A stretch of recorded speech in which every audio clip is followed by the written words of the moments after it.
Был воскресный день, девушка по имени Меган вернулась со своей работы, где она работала официанткой в городском кафе.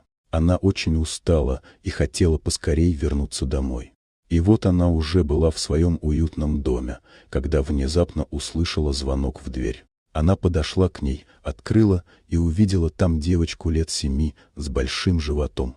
Смущенная и испуганная, Меган пригласила ее в дом и спросила, что случилось. Девочка, дрожащая от страха, рассказала Меган свою историю.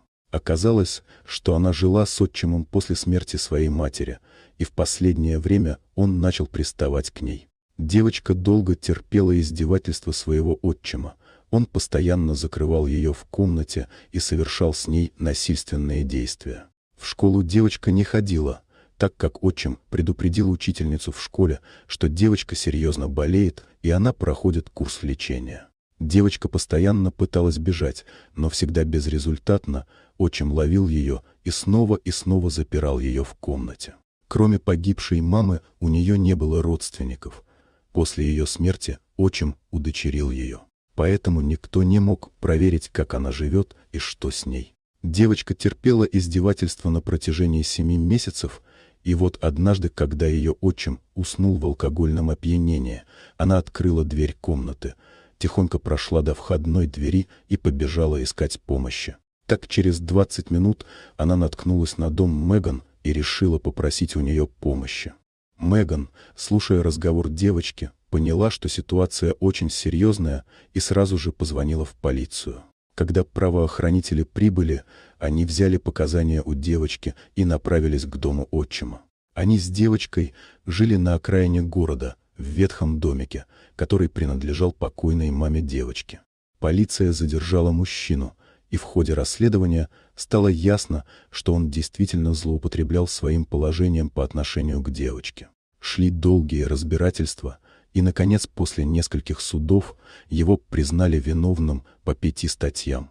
Его посадили на пожизненное заключение без права на досрочное освобождение.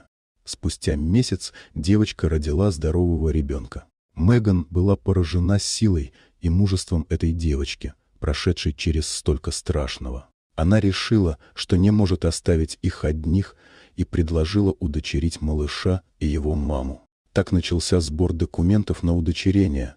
Проблем было много, но Меган справилась, она поддерживала девочку на всем пути.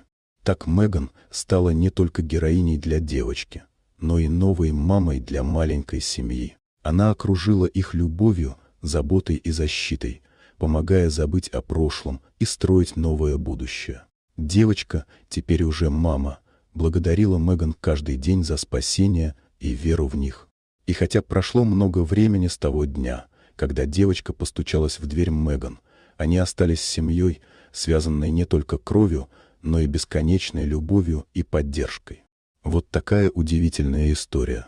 Дорогие друзья, если вам понравился ролик, не забудьте поставить лайк, а также подписаться на наш канал, где найдете еще много интересного, и не забудьте нажать на колокольчик и оставить комментарий.